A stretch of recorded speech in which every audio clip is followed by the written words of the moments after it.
আমলিকের নেতারা যদি আপনার টাকা চোর হয় তাহলে বর্তমানে যারা ক্ষমতা আছে বিশেষ করে সমন্বয়ক সাজিদ আলম হাসান আব্দুল্লাহ এরা কিন্তু কাফান চোর। আপনার প্রফেসর ইউনূস যদি 70 কোটি মানুষের জন্য 70 কোটি কাফনের কাপড় বরাদ্দ দেয়, এই সমন্বয়ক সাজিদ আলম হাসান আব্দুল্লাহ এরা কিন্তু এই কাফনের কাপড় চুরি করে ফাঁসামি ছেলেবো। শেখ হাসিনার দেখতে চাই, শেখ হাসিনার দরকার আছে উন্নয়নের বলতে মানে এই পৃথিবীর ভিতরে যত সরকার হোক এই বাংলাদেশে হাসিনার মতন উন্নয়ন কোন সরকারে করে দিয়ে যেতে পারে না আর পারবো না।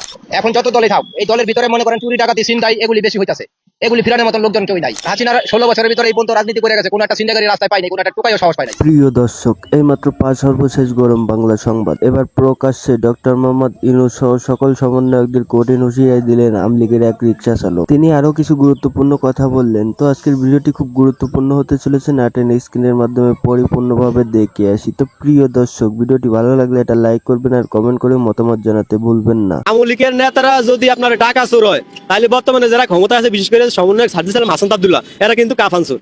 আপনার প্রফেসর ইউনূস যদি 70 কোটি মানুষের জন্য 70 কোটি কাফনের কাপড় বরাদ্দ দেয়, এই সমন্বয়ক সাজিদ আলম হাসান আব্দুল্লাহ এরা কিন্তু এই কাফনের কাপড় চুরি করে ফাঁসামি ছেলেবো। এরা কিন্তু ওই মাফের চোর ভাই।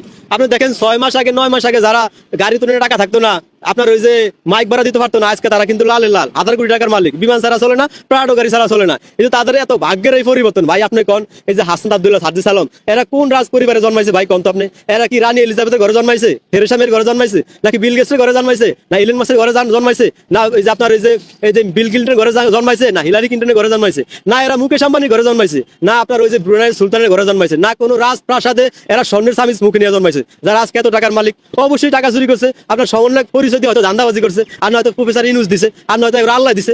আল্লাহ আপনার ওই ফিলিস্তিনি গাজা মানুষের দেয় না, কত মানুষ আফ্রিকাতে না খায় মরে হ্যাগরো দেয় না, আল্লাহ এগরো দিছে। এটা কি এটা পাগলামি ভাই? সবচেয়ে বড় কথা হয়েছে আপনি আওয়ামী লীগ বিএনপি কন এক দেশ একটা শিকড় আছে, এক অস্তিত্ব আছে, এগরে আপনি খুঁজা পাইবেন। কিন্তু ভাই এখন যারা ক্ষমতা আছে দায় দায়িত্ব আছে এরা কিন্তু সংখ্যায় কম। এগরে আপনি যদি বাইন দালন ধরিলে সব মিলে এক বিমান হইব, যে কোনো সময় এরা ওই ফখরুদ্দিন আর মরিদ্দিনের মতন ফলে যাবো, এগুলো আর খুঁজে পাইবেন না। আপনার সংস্কার নির্বাচন এগুলো ফরে মিয়া আগে এগো বিচার করেন, এরা কিন্তু চিরতরে ফলাইবে, এগুলো পাইবেন না। এটা আপনি আসলে হয়তো আমার কথা তিতা লাগবে আপনাকে, পরে কিন্তু মিঠা লাগবে। আপনি এগুলো পরে খুঁজে পাইবেন না, এগো বিচারটা আগে করেন। আর সবচেয়ে বড় কথা হচ্ছে গিয়া পাখি যেমন ডাল ভাঙ্গার ভয় করে না, কারণ তার ভরসা ডালের উপর নয় ডানার উপরে।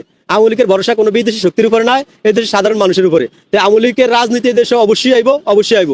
Awami League must come back. আপনার সামনে আটলান্টিক মহাসাগর ফোরক, প্রশান্ত মহাসাগর কিংবা মাউন্ট এভারেস্ট সব কিছু অতিক্রম করে কিন্তু এই দেশে এই সরকারটা আইব অবশ্যই ভাই। আপনি নববর্ষ কন বা ঈদ কন, রোজার ঈদ বা কোরবানির ঈদ, এই দেশে কিছু মানুষ আছে হ্যাঁ গেলে প্রতিদিন ঈদ। আর এই যে আমগো লেগে আপনি কোনো ঈদ বা কোনো বিশেষ দিন নাই, এরকম আমগো আলাদা সিলেবাস, আমগো সিলেবাসটি আলাদা। আমগো আর এই মিডিয়ার সামনে কথা কে লাভ হইব না, কারণ আমগো কথা ওই হেডকোয়ার্টার পর্যন্ত যাইবো না ভাই। এটা হচ্ছে চরম সত্য কথা। আপনার এই যে দেখেন আমরা ঢাকা রিক্সা চালাই, আর ছাত্র সমন্বয় যারা আছে হেরা আমার গাড়ি তোড়তো, আমগরে মামা ডাকতো, হেরা সম্পর্কে আমগো ভাইক না। আজকে দেখেন আমরা এক হিসাবে হেরা ক্লাসমেট, কারণ আমরা হেরা একসাথে চলতাম। আজকে ভাগ্যের কি নির্মম পরিহাস, আজকে আমাকে সেই ভাইগনারা 1000 কোটি টাকার মালিক, হ্যাঁ আমরা মামুরা গরিব হয়ে গেলাম।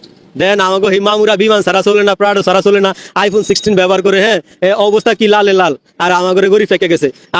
আমার মামুরা বা ভাইগনারা যে কি স্বর্ণের সেরাক পাইছে, না আলোর সেরাক পাইছে, না কোন খনিজ সম্পদ পাইছে, এটা আল্লাহ জানে। তবে এগো হাসের মাঠে বিচার হইব, কারণ আমরা তো এগো ভাইগনা, আর এরা আমার মামু ডাকতো, আমরা আত্মীয় স্বজন। আমাদের রায়কে আছে এরা একলা বড় লোক হয়েছে, এটা আমি মনে করি একদিন বিচার হইব। আর এটা আমি মনে করি সবচেয়ে